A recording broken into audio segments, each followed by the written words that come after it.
This podcast is sponsored by nobody. Hey dudes, welcome to Splat from the Past, the only 80s themed horror sci-fi show where things can get totally radical. Now today I will be talking to the legendary Julian Schlossberg, producer of television, stage, theater, author, lecturer, historian of classic film.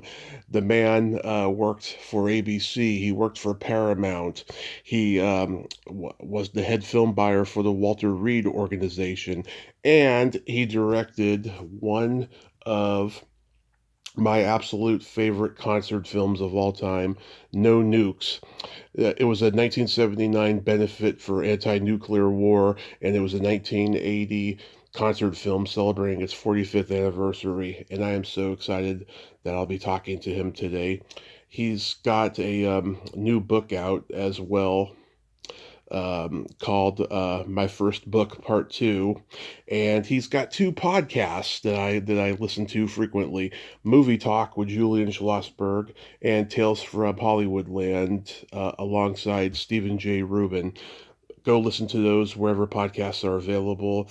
I listen or watch. Sometimes he does audio only. Sometimes he just does Zoom for Movie Talk on YouTube. And I am really looking forward to this conversation today. Also, rest in peace, Bob Uecker, Mr. Baseball himself. George Owens on Mr. Belvedere, Harry Doyle in the Major League movies, the spokesman for Miller Lite, a man who has just always been there, always been a part of my life. It's been a sad, sad week we are having.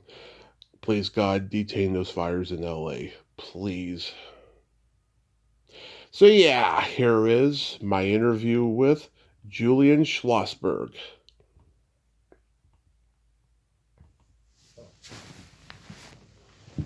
So, going back in time, do you remember the first movie that impacted you as a child? The first movie I ever saw my father took me to see was A Night in Casablanca.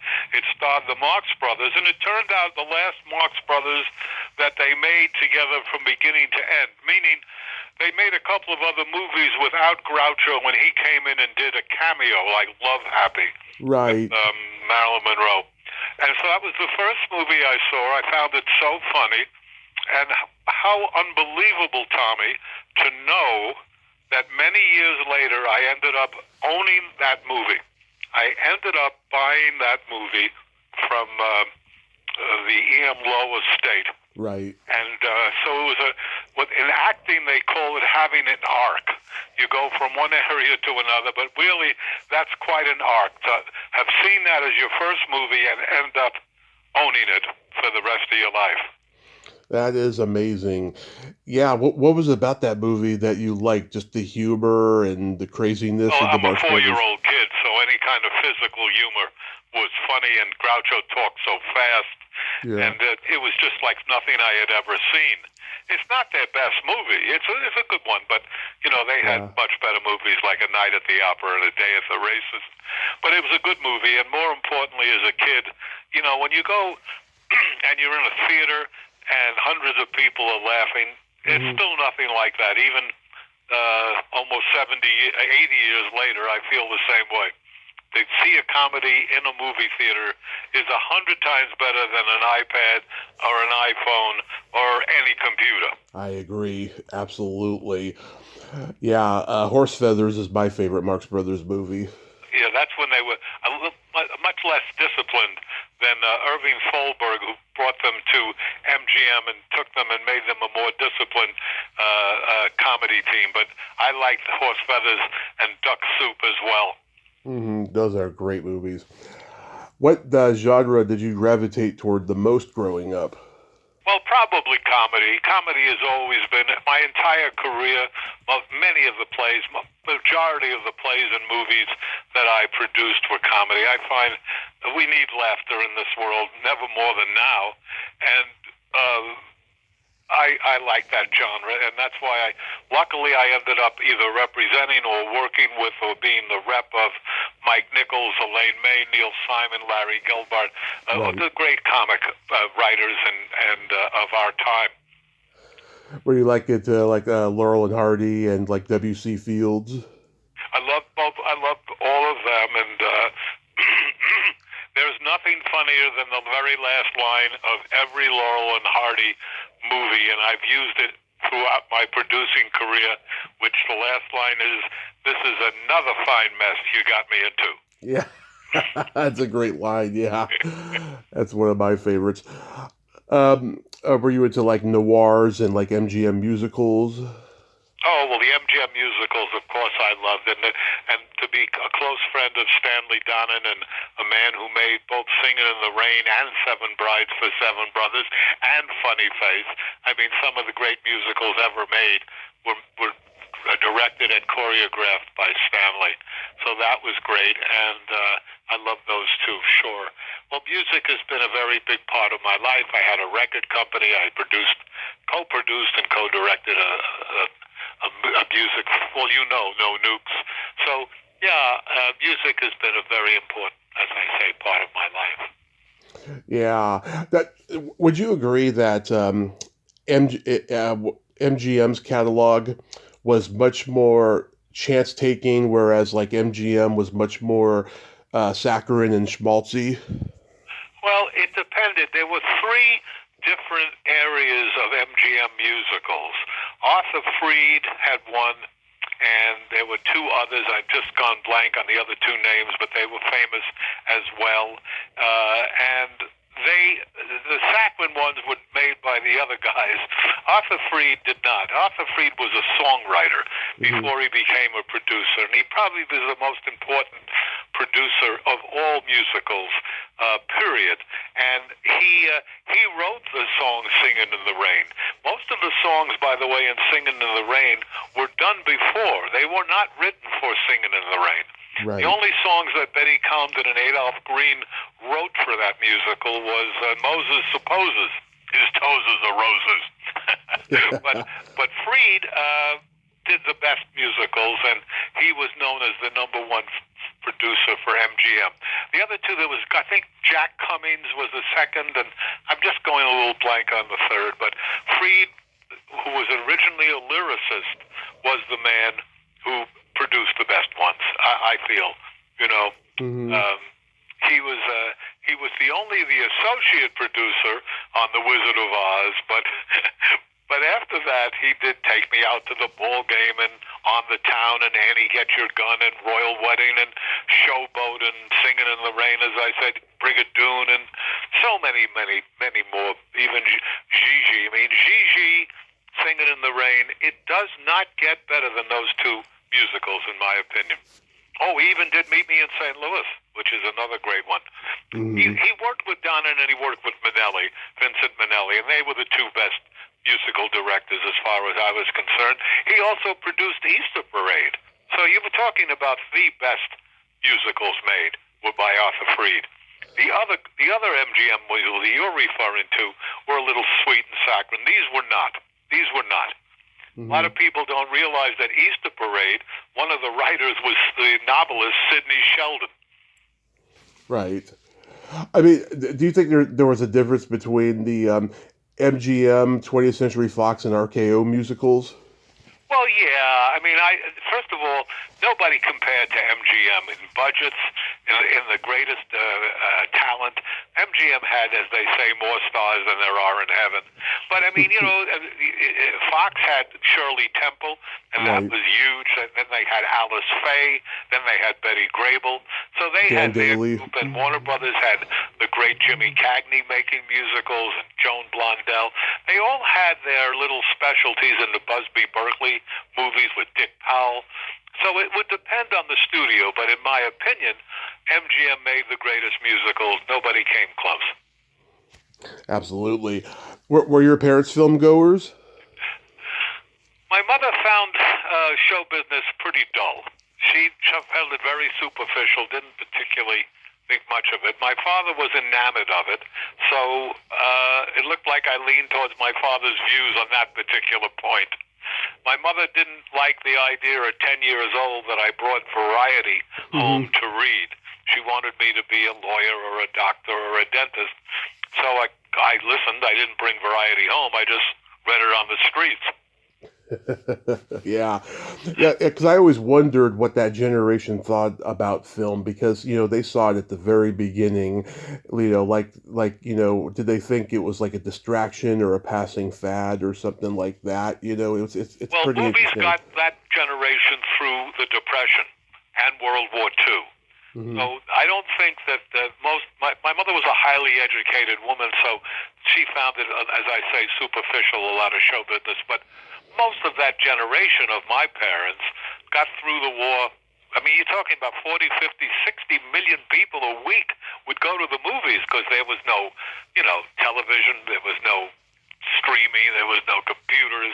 It was even, and that's where you saw the news often and on the radio. But you could see the news because every movie theater had a newsreel, and you had newsreels with the motion picture. So that's where you got your information from. And no, I think that generation loved the movies because it was really the cheapest and easiest distraction. My generation, God knows, was so excited about television because up until then we had to go to a movie, we had to go to a baseball game, but now we could see it on television in our home. We couldn't believe it. It was so hard to comprehend that all we had to do was to turn that TV on and be able to see a movie or to see a baseball game. It was amazing. And I was very lucky to have grown up two ways with that television, but more important, radio beforehand, because radio was the great stimuli. Radio made you imagine. And I used to always say, I'm out on the range with the Lone Ranger, or I'm walking down these steps to Jack Benny's vault.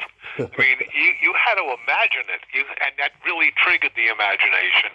One of the many things I'm afraid of that's going on in the world now is that everything's being spoon-fed. Hmm. You really don't stimulate the imagination. You don't even have to learn how to spell. The machine will spell it right for you. You don't Yeah. have to go to a library because they'll do the research for you. Not good. Not good. No. And worse than that, said he on the soapbox, worse than that is that people are not communicating like you and I are doing, Tommy. People have trouble talking because they're so involved in their iPhones and their iPads and their computer screens that they're not interfacing with other people, communicating. And that's what the world has always been, storytellers. Well, now they're not doing it. They're listening, they're Hmm. watching, but they're not participating.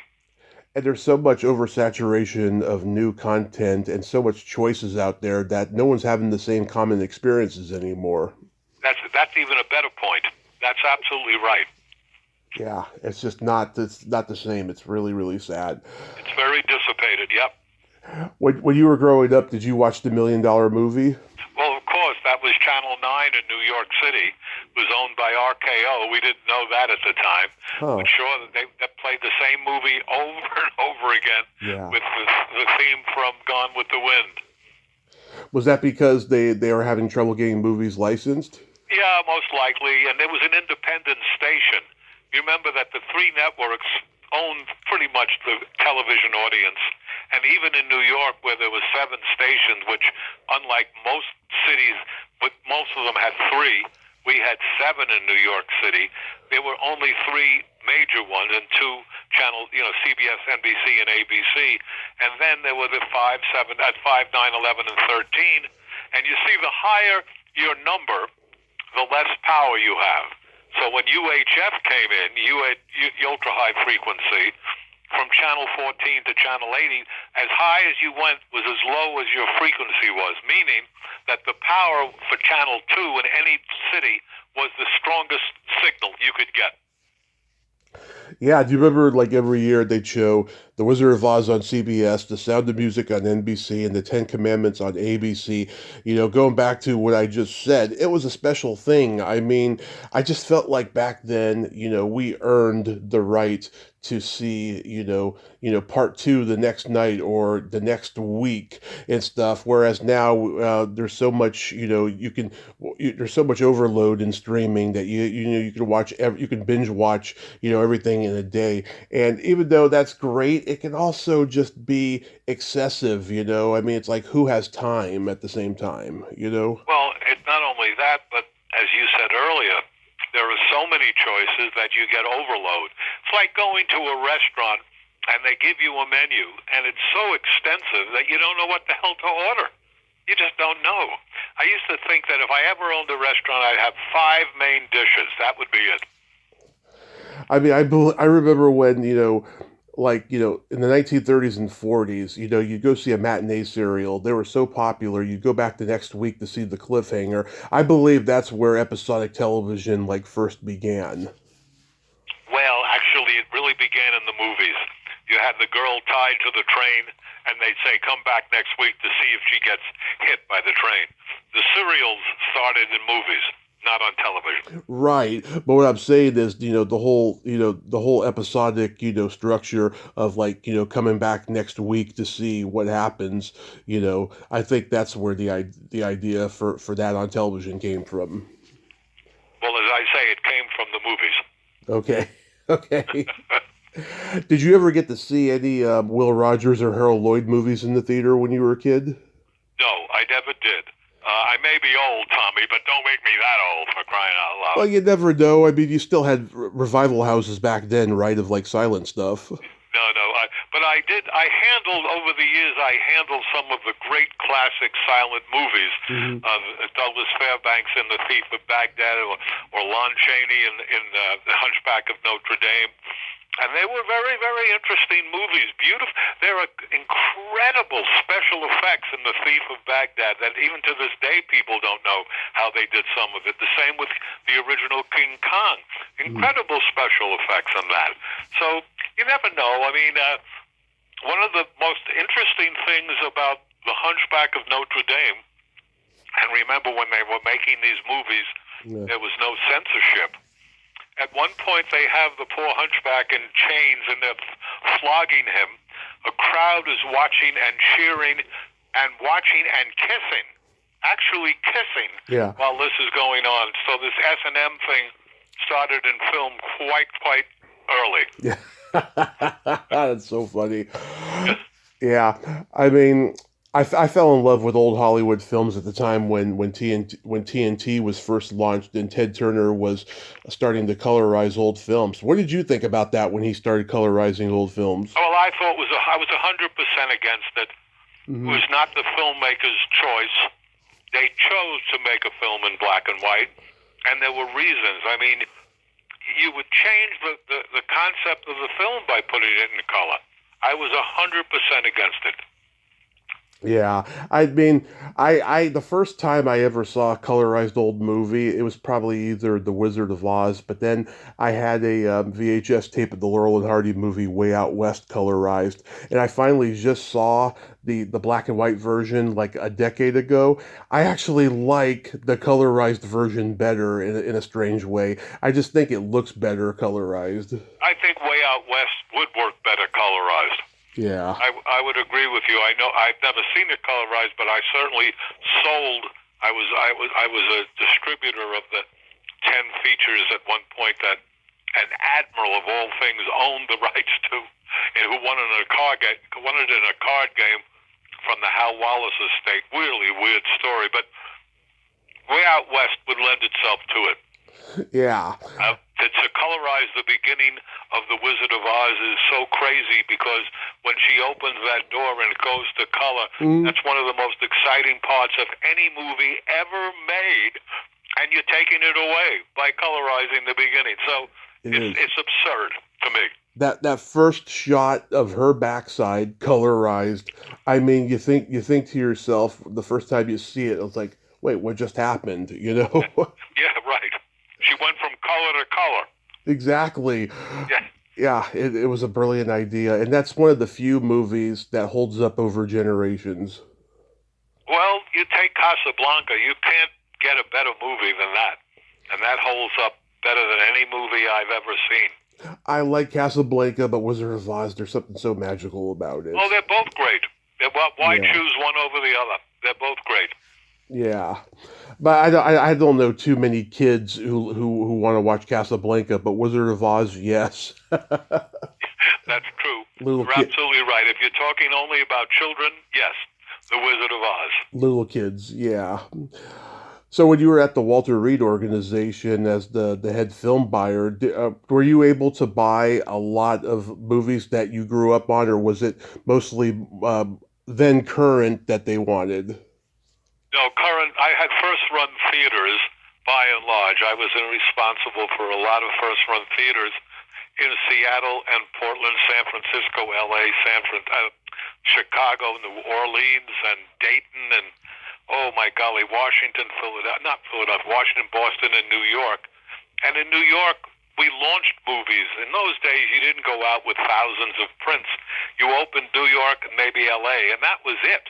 That Mm-hmm. was it. And that made or broke the movie often for the world. It wasn't just for the city or for the country, it was for the world. And the distributor would decide a great deal on that opening in New York and LA. So my theaters in New York City that I represented were both on Broadway and on the East Side. So often, if the movie was right, like The Wild Bunch or The Great White Hope, you could play it on Broadway and you could play the East Side because it might have had action, but it also had some intelligence, some sophistication. So it could play both areas of the city, and that would launch it. Those are the movies.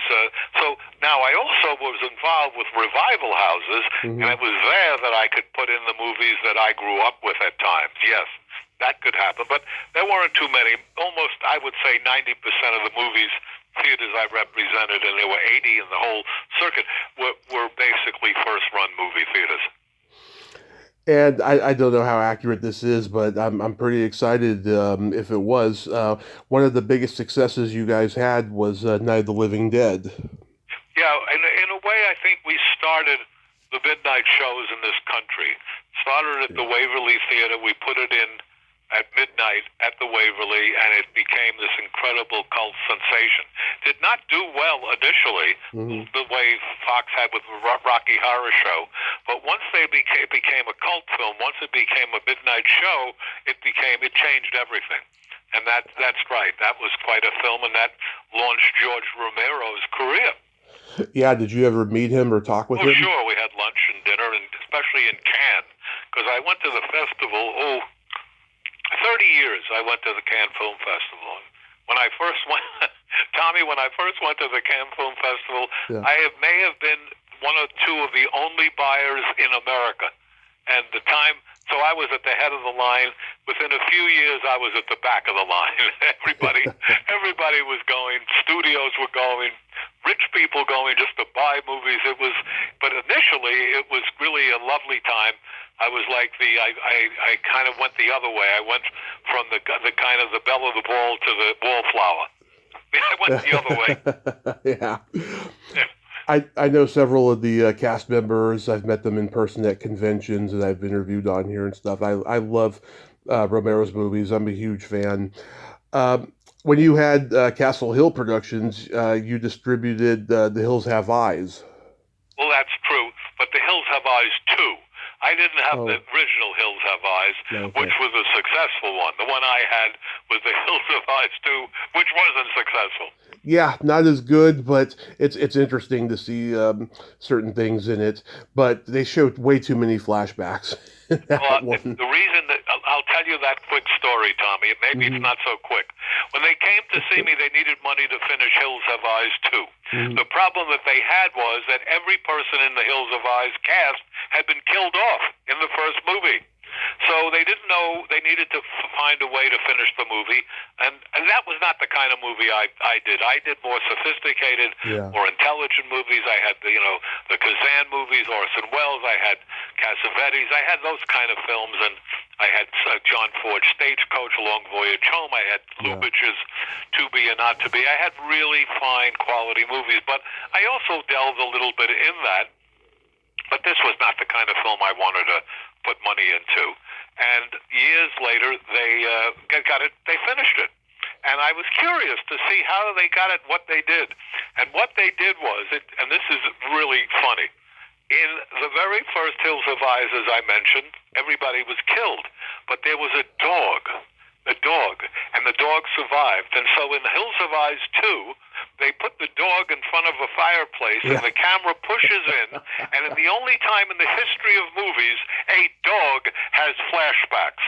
Yeah. I know. I never understood that. And that's how they finished the movie. They used the footage from the first movie to use the dog as the flashback. And that's what you call creative filmmaking. Yeah. It's funny. I never really considered the first one a horror film. It's more of like an exploitation film with scary moments and action. You know, Yes. it's not gory. I can see already from this conversation that those are your kind of films, but I have to confess to you, I would pay money not to see them. Yeah, I do. Horror is one of the genres that I absolutely love. Yes, absolutely. And I tip my hat to you, but don't ask me to come watch it with you. Yeah. However, I was scared stiffless, to use a nicer word, with The Exorcist and The Omen. They both scared the hell out of me. Those are scary ones. Yeah, my dad and my stepdad, they saw The Exorcist in the movie theater when they were kids, and there were kids like running out of the theaters to go vomit in the bathroom. It was that scary. Yes, well, it was better that they did it in the bathroom than in the theater. I'm sure some of them did, but yeah. Anyhow, none of it was green, I'll guarantee you. Yeah. Wasn't it Norman Lear who got you into film distribution? Yes, that's true. I never thought of it that way, though. Gee, what a good way of putting it. Yeah, Norman Lear, who I didn't know, I had 2 terrible years at Paramount as a vice president. Terrible because I'd come from Walter Reed where I could make the final decisions, and at Paramount I could say no and I could say I'll get back to you, but I couldn't say yes. And if you can't say yes, I don't care how much money they're paying you, I don't care how many limousines and first class tickets they give you. If you've been used to being able to say yes and now you can't say it, it could be terrifically frustrating, as it was for me. So anyhow, at the end of my 2 year, I tried to quit after 1 year, but Barry Diller, who was running the company, refused to let me go. He said, "You're staying to the last day. I'm going to try to convince you to stay." Anyhow, I decided I was going to leave. And when I did, I got a call from Norman Lear, who I did not know, and asked me to come and talk to him about working with him.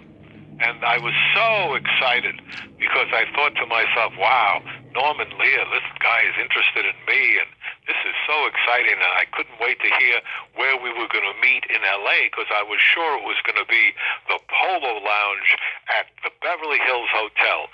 And he says, "And I'll meet you on Sunset at the All-American Burger." The All-American Burger? All-American Burger, Norman? Anyhow, he did try to hire me. I was not interested in working for anybody at that point. And he said, "What are you going to do?" I said, "I really don't know." Well, he says, "Well, do you have any assets?" I said, "Well, I represented Leah Kazan on America, Baby Doll and a Face in the Crowd." He said, "Oh, I own some television stations. Would you sell them to me?" I said, "Sure."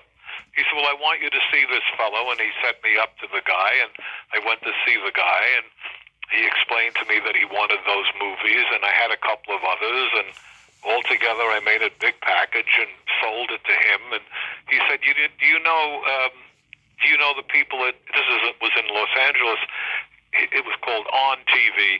He said, "Do you know the people at the Z Channel and Select TV?" I said, "No." He said, "Well, you can sell it to them too."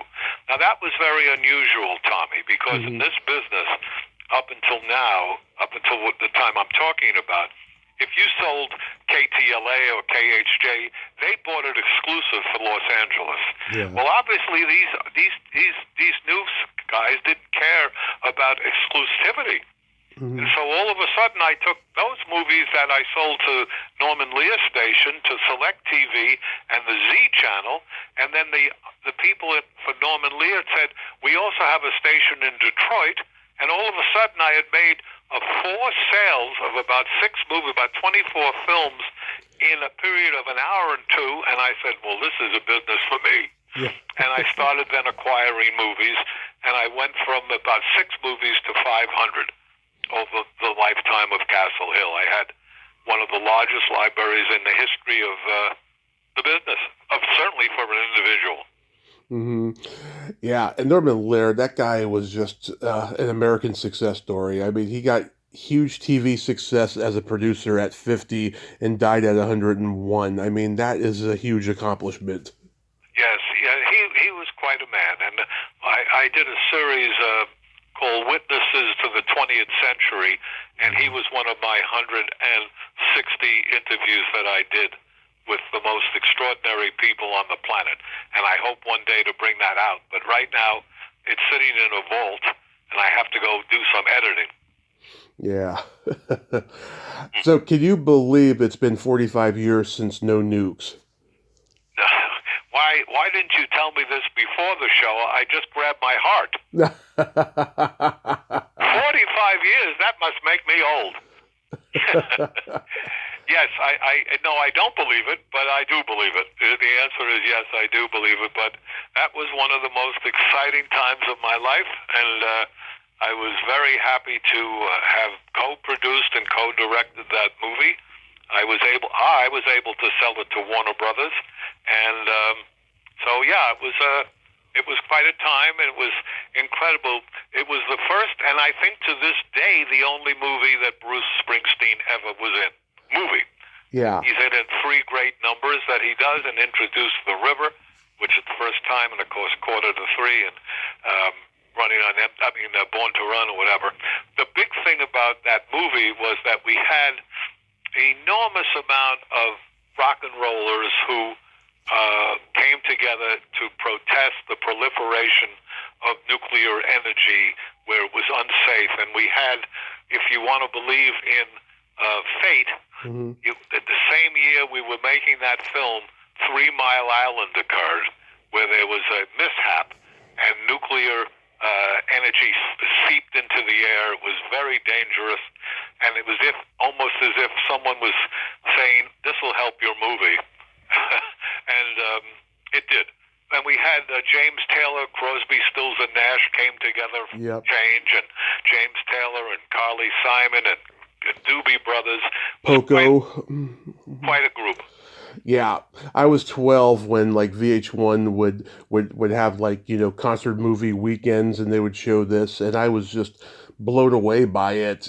My dad had a rock band when I was a kid, and we had vinyl records of like all the people who were in this movie. So yeah, I mean, I've always enjoyed this movie and concert movies in general, But yeah, you really cemented Springsteen's status as a cultural icon with this movie, because up until then, he hadn't done American Bandstand or any of the music TV shows. The only people who had seen him live were his fans. People, of course, listened to him on the radio, but no one had really seen what a showman he could be, and this cemented that. And I think this is partial to the success of course, Born in the USA and the MTV videos that he did a few years later. Yes, it certainly didn't hurt. Yeah. And I've seen him do interviews where he says, he credits this movie for helping his success get further, Well, he was wonderful to work with, as was John Landau, his manager. And they were very protective of what they wanted to do and what they wanted to see. And since we weren't paying them, because everybody was working for nothing, including my co-producers and co-directors, and the musicians, we had to be very, very submissive to whatever they wanted. But almost all of them, no one really gave us any trouble. Bruce did some cutting at the beginning that I didn't want to cut, but I said, yes, sir, 3 bags full. Yeah. How did you come to get Haskell Wexler for the camera work? I think it was probably Haskell was very famous as a very real liberal guy, so I think he was very involved with the idea of the anti-nuclear proliferation. So I think that was more of a reason that he did it. I did not know him before the show. We knew of each other, but I had never met him and never worked with him. He was a great, great cameraman, but was a very stubborn guy.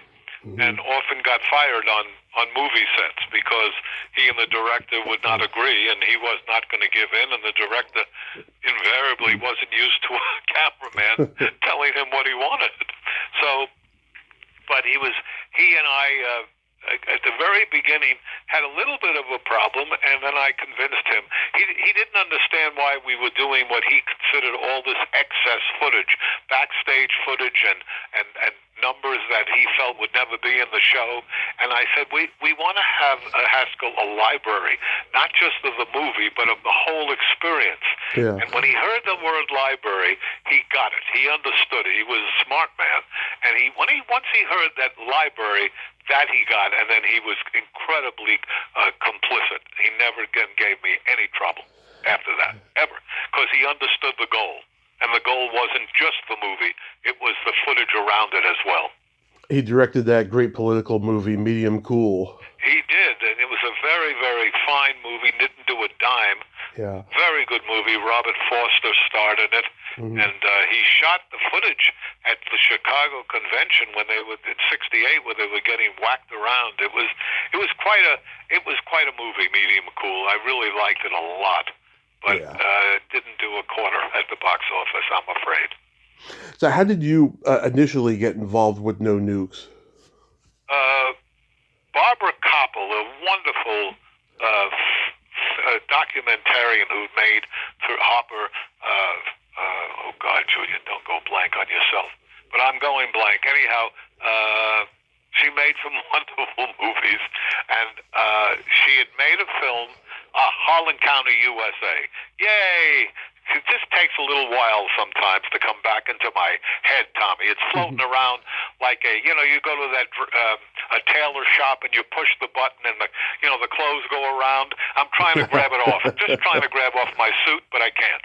Anyhow, you can either leave this in or cut it out. I'm not even sure you know what I'm talking about. But anyhow, Harlan County was a very successful documentary film, and she didn't know what to do with it. She came to me through a friend, and I introduced her to the man who ended up distributing her movie, and we became friends.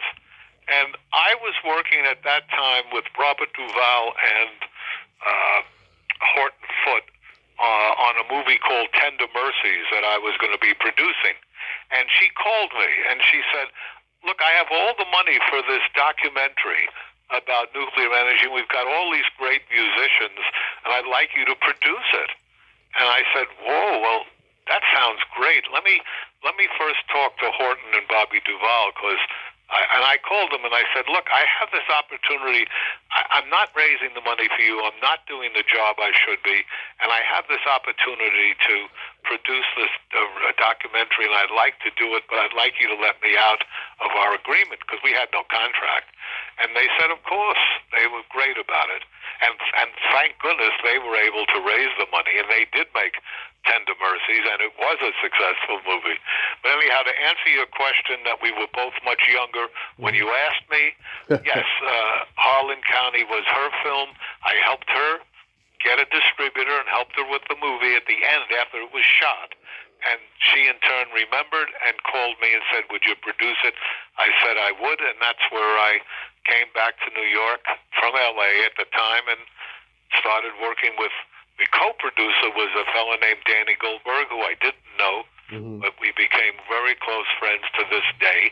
He was a music guy, I was the film guy, and that was a good way of producing, because I didn't know much about the rock and roll business at all, and he knew very little about the movie business, but together we learned. Yeah, was it John G. Avildsen originally going to direct? Who? John G. Avildsen? It may be, but I was not involved at that time. No, the only time I came on was when Barbara was going to direct the movie. Yeah. How many people were in attendance to that concert?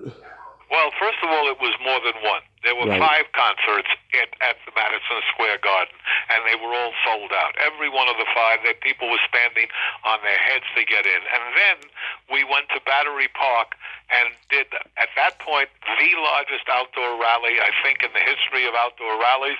It was over 250,000 people came to see, and we shot that footage as well.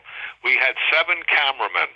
And there were no women at that point, but the director was a woman, and we shot 7 with 7 cameras, and in both the in the garden and also at Battery Park. So it was very exciting, and the man Garrett Brown, who he invented the Steadicam. He also joined the camera crew only at Battery Park, and he shot some of the greatest footage. And what that kind of camera was, it had to be pretty big to do it, but you strapped a camera to yourself, and you walked with the camera. And that's what that Steadicam turned out to be that he invented. So, interesting. It is interesting. How did the movie do at the box office? Didn't do very well at the box office. We did okay. We did better overseas in certain countries, but it was never a big success financially. Not that it would have mattered to me, except emotionally it would have. But we gave all the money to what was called Musicians United for Safe Energy. Mm-hmm. So it was all for local groups to help fight the proliferation, as I say, of nuclear plants and power plants. Warner Brothers probably thought that this was going to be another Woodstock success or something. Well, it never was anywhere near as big as Woodstock, but I'm as proud of that movie as anything I've ever done. That's wonderful. Yeah, I love how the Doobie Brothers are in it. You know, I'm a Bay Area guy, so anybody's from the Bay Area, I just love seeing them, you know, get represented on film and stuff. And yeah, Bonnie Raitt was in it. She was unknown back then. It wasn't until another decade when people knew who she was.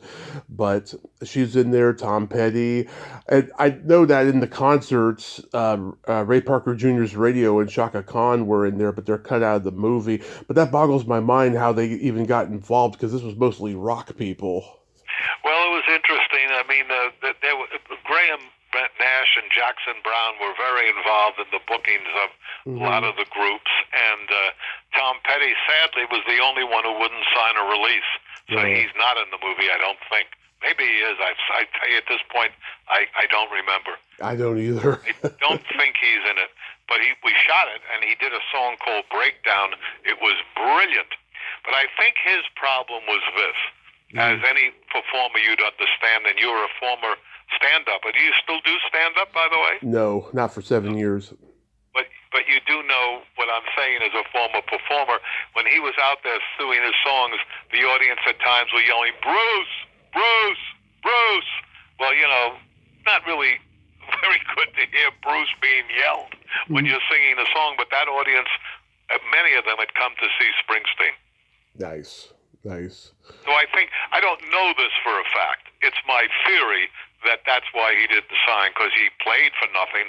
It wasn't as if he wanted money. I just think it was a bad experience because of that. Well, he was also a guy who didn't conform. I've heard all these various stories about him, you know, not conforming to different aspects of the business, you know, and not becoming popular within the industry because of it. But yet, so many people respected him as a musician. Yes. Well, I didn't know him, so I really all I could do. Well, we were introduced, but I think you and I have had more words than he and I did. Yeah. How did you come to produce Whore 2? How did I come to produce Whore 2? What is Whore 2? Whore 2, or this is probably just one of those IMDb flubbers that come up. Yeah, the first movie, Whore, was a Ken Russell movie. Oh my God, that wasn't. I see. No. How did I come to produce it? Oh. Yeah. Oh, I see. Okay. Well, that wasn't my first movie. I know I'm saying that Ken Russell had directed the first movie. Right, Yeah, right. that's what I was saying. Yeah. How I can. Well, it wasn't called Whore 2. It never was supposed to be called Whore 2. Hmm. We called it Bad Girls, was the name of it. Hmm. And it was a very interesting concept. This filmmaker came to see me and said that he knew a lot of the ladies of the night, so a lot of prostitutes, and he wanted to do a film to show how they got into the world they got into and what it was about. And he had written a screenplay that I found rather interesting, and so I produced the movie with him, and we tried to find a company that wanted to buy it, and the only company that wanted to buy it said that we'll buy it, but we want to change the title to Whore 2. And I said, absolutely not. And we went around, and then I went back begging them to buy it, to change it, because once I couldn't sell it at all, and I was on the line personally for a lot of money, I decided I became, I guess, Whore 3 by taking the deal. Yeah, because I just remember the first one. Teresa Russell just talking to the camera the whole way through. It was an Yeah, interesting it movie. was a total sham to call it Whore 2. I mean, to just, I'm sure Ken Russell was really upset. Yeah, it's not one of his best films, I'll tell you. Um, when you were producing the Broadway production of Damn Yankees, was that when Jerry Lewis was in it? Yeah, well, he didn't start in it. It was Victor Garber who started, but Right. then Jerry Lewis came in at the end, and then he did it all over the United States, and he was a terrific devil to play the devil. Not the easiest man to deal with, but Right. certainly a huge name at the box office around the country. Ironically enough, he did not sell much in New York. He just Huh. did not do great, but on the road he was a sensation. I have a theory as to why that was. I don't think they quite forgave him for when he did the production of Hell's a Poppin'. Well, it's true, and of course, it never even came from Boston to New York. It Right. never even happened. You know, it just never did. But you know, my first book, Try Not to Hold It Against Me, I in a way took that title from Hell's a Poppin', and I'll tell you why. Hmm. In Hell's a Poppin', the movie with Olsen and Johnson, the little fat fellow, the kind of guy that you'd compare to, his name was Chick Johnson in the movies, but you'd think like Lou Costello. But this was before Lou Costello. Little fat guy's on the stand, and in a courtroom, and the man who's the district attorney says, "Then you remember, anything you say can be held against you." Yeah. And he jumped up and he said, "Marlena Dietrich." Yeah. So that was kind of a funny thing, and I called. What had happened was I was producing a play called Sly Fox by Larry Gelbart on Broadway, and I originally wanted Burt Reynolds to play it. And Reynolds had done. He was a very hot movie star, but he had his own theater in Jupiter, Florida, Right. and I wanted him to come and play on Broadway. And we had these negotiations, but it started out where I called and I got of course, his answering machine. He didn't answer. And I said, "Hi, Bert, my name is Julian Schlossberg. I'm a New York City producer, but try not to hold it against me." And he seemed to get a kick out of that, and so I used that as the title of my first book. I love that. Yeah. Yeah, your new book, my first book, part two. How's it doing? It's doing okay. It's not, I'm not John Grisham. I'm not a best-selling author, and the public, maybe some people in New York City know me because I was on the radio for 9 years in WOR and WMCA, but I'm not really well known. So it does okay, but it's not, I would never say it's even near a bestseller. It's not even an up-and-coming bestseller, but I got wonderful reviews. At least I have that to cry myself to sleep with. I write the books. I hope that people read them. Here's the irony. The first book, Try Not to Hold It Against Me, what was so funny was the reviews really were terrific, and I was very pleased. Okay, but here's the part. They didn't say it's great stories, didn't say great content, what a style. What they said was, we love that he has short chapters.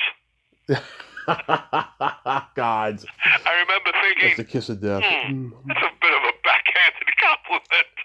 It's the kiss But I of didn't death. care. They were. At least the reviews were good. So, but my first book, part two, I think has more interesting profiles because in that book, not that film. In that book, I really do profiles of George C. Scott and Peter Falk and all the people that I worked with, Yeah. and let's see, Elia Kazan, Mike Nichols, Eli Wallach, a lot of them that I worked with, and then even Marlo Thomas and Renee Taylor, a lot of those folks wrote chapters in the book, so it's a rather unusual book in that way. And of course, F. Murray Abraham and Danny Aiello, it's an awful lot of people that people know that I write about and stories that they've never heard. And maybe they were better off not hearing them. I don't know. So, as you know, I love your podcasts, Movie Talk and Tales from Hollywoodland. Yeah, Movie Talk, you had done like a radio show of it in like the 70s, and you were one of the few guys to get Jack Nicholson to do an interview. Yeah, it's true. I was able to get Jack, and I love the way I started that interview off. I said, "You won't believe who's coming in the room now." I said, "Here he is," and Nicholson said, "Oh, that bum is back," and we had a lot of fun. He was a lot of fun, and I just recently did a film that I produced on Mike Nichols, and I wanted Jack to be in it because they had made a couple of movies together, Carnal Knowledge and and The Fortune. And he said, "Julian, I don't feel right doing a movie right now. I don't really do them. You did one of the only ones I ever did." And I said, "Well, I'm proud that I got it, Jack." He said, "But use anything you want from the radio show." And I did. I used some of his voice on the radio show on the Nichols film. Yeah, he was interviewed for Stanley Kubrick's documentary, and there's a couple press junket interviews on YouTube. I don't know why he doesn't do it, but he's Jack. He's this congenial, cool guy. And he's very smart. He gives credit where credit's due. I mean, it's great when you do see Jack get interviewed. That's true. And he was a lot of fun to talk with, and I liked him a lot. But he wasn't a friend or someone I got to know, really. Sometimes, through the radio show, I did become close friends with certain people, like George C. Scott, for example, who a lot of people were fearful of, and understandably so. He was an ex-Marine and a real brawler and a drinker if he wanted to be, but he was a damn good friend. And I met him through the radio show. So sometimes you don't know who you'll meet, and Shirley MacLaine became a very close friend through the radio show. So there were some that did. By and large, though, many of them I never saw again. Sad. Yeah, who's been some of your favorite interviews throughout your career? Well, that's a hard one, but that's a good question, but it's a hard answer for me to give. I loved talking to George Burns. I thought that was just a highlight for me. Rex Harrison, oh my gosh, that was great. I did 3 or 4 shows with Bob Hope, and I was the only radio show he would do in New York. He would only do 3 shows, Johnny Carson, Mike Douglas, and me. I felt very flattered about that. So I guess those were some of the things on the radio. But in person, I was thrilled to be able to talk to Quincy Jones, and as you mentioned earlier, Norman Lear did my Witnesses show. So that was something. Willie Mays was one of the highlights because as a boy, he was my childhood hero. And that was an interesting story. I went to San Francisco and I did Clint Eastwood and Joan Baez and George Schultz. It's a lot of interesting people. But with Willie Mays, he came in, and this is now a man, an older man. He's quite old. And he kind of hobbles in, and I go, and before he comes in, the crew, because I would hire local crew in San Francisco said, "Look, he's monosyllabic. He just says yeses and nos. He doesn't really talk much, and doesn't have much to say." I said, "Well, let's see what I can do." So he came in, and I yell, "Oh my God, it's the Say Hey Kid." Yeah. And he gave me a smile, a 24-carat smile. It was huge. And from that moment, he kept talking, and they kept patting me on the back because, he's looking at me, but they're behind me, obviously, the crew, and they kept patting me on the back. They couldn't believe that but, it was because he knew there was somebody interviewing him who worshipped him. And I did as a kid. I couldn't believe that man and his ability. There was no question between he and Mickey Mantle that he was my main man. He was unbelievable. And I was old enough to have seen Joe DiMaggio, who was also extraordinary. But Willie Mays was my hero, and the idea that I was talking to him, and that it turned out that he didn't generally talk, and he talked plenty. Yeah. Who would you like to interview in the future? Well, I would have liked to have interviewed when he was alive Sinatra. I would have really liked to have done Frank Sinatra and Dean Martin, but really Sinatra, because he's a very complicated individual, a guy who called himself a 24-carat manic depressive. Yeah. He was quite an interesting character. So as far as who I would like to interview now, God, I've done literally thousands of interviews. I don't really know. Not like I have a real wish list. I'm happy that I just did. I did over an hour with Woody Allen, and that was really interesting. That was a good one. And that was on Movie Talk, and that's on YouTube now. Yeah, it's a good one. And I just finished. It'll be on in a couple of weeks. Sarah Jessica Parker. Oh. And that was really a wonderful interview to do. I really enjoyed talking to Sarah Jessica, but I knew her. Oh, I knew Woody too. So I produced all of Woody's plays. It was. I don't know. It's hard to say because sometimes you get so surprised. For example, this great attorney named F. Lee Bailey was involved in the O.J. case and the Boston Strangler case and the Patty Hearst case. He came in for my witnesses show, and I was like a really good tennis game, back and forth, bam, bam, bam. It was really, I never expected to have such a fine interview as I felt he and I did. You see, Tommy, I don't believe in interviews. I believe in conversations like we're having. Me too. I would go in with, even though I had 2 or 3 cameras sometimes, I never came in with notes. I didn't want to have notes. I wanted to memorize a person's life, study all about it, do my research, but not walk in with notes. Because once you do that, the person either consciously, most likely, but even subconsciously, knows they're being interviewed. But if you look right at them, and the brain is a muscle, it responds to stimuli, they think they're having a conversation instead of an interview. And that's what I try to do. I know. I've interviewed some icons last few months that I really, really loved. I went into them expecting nothing and got so much more out of them. It could be tricky at times, but when you've done it long enough, I guess, it turns out well in your favor. Well, especially if you've done your homework. Right. If you haven't done your homework, you're really winging it. Most of the time, I think you and I can tell it's being done that way, and that's just not good. Tell me some of the people you've done recently that you felt were icons, or at least important. Nicole Eggert, Carney Wilson. I talked to the character actor Xander Berkeley a few weeks ago, and all those interviews turned out much better than I thought they would. Well, I'm so glad. Have they all played already? Oh, yes, they're out there, and they are fantastic. Just fantastic. Because I'll tell you, in the early years, there were some people that were just tough, but I just think that, getting more experience on your belt really helps, other than, yes, the research and also being a true fan of their work as well. Yes. I love that interview you did with Christine Baranski I just saw and stuff. She is a force. Oh, she is. Yeah. Did you know her already? Yes, I did. Uh-huh. Yeah, Christine and I knew each other. We've had lunches and dinners. I've known her for a long time.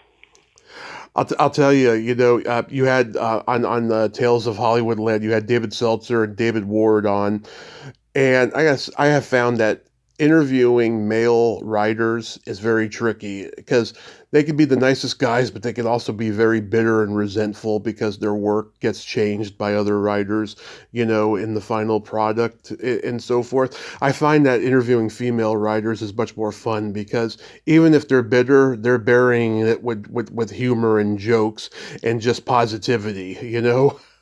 Well, it's true, and if you write for the movies, you really are not important compared to the director and the star, and that's very frustrating. Which is one of the reasons that big writers will write for the theater, because in theater you are unable to change one word without their permission. Right. In movies, they can throw it out, they can change it around, they can make the guy that you wrote a gal. They can do anything, and so frustration for those two men that we're talking about as far as being movie guys only, well, it's big. But David Seltzer I've known for many, many years. David Ward I didn't know at all. That was the first time. Yeah. Well, you guys did a fantastic job with those two. So you call Marlo Thomas every week to tell her a joke? I did for many years after Danny, her father, died, yes. That was the deal I made with her, and I kept up to it. And I write about that in the book, in the second book, my first book, part 2. Yes, that's true. And, of course, right now it's a little tough because of, not a little tough, it's tough because of Phil's passing away. Her husband, Phil Donahue. If you do it again, do you have a joke ready for her? No, right now we're not in the joke mood right now. Mm-hmm. I'll be back. I'll be back with a few. It's this very interesting thing.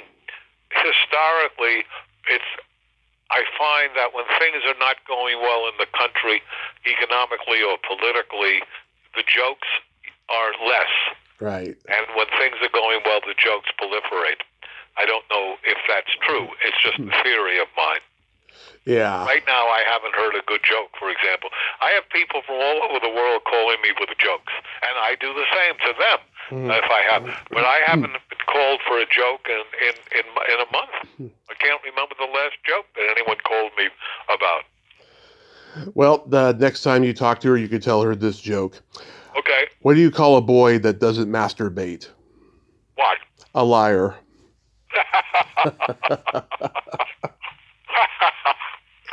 I like that. Yeah. I find that the most attractive women are the ones who aren't easily offended. Well, yes, you have to be very careful in today's world. Yeah. Great comic legend Elaine May says, if you're a guy today, you want to pick up a girl, you say, can I have the name of your lawyer? Yeah. That's a good one. It's true. And that's why she's Elaine May. Yeah.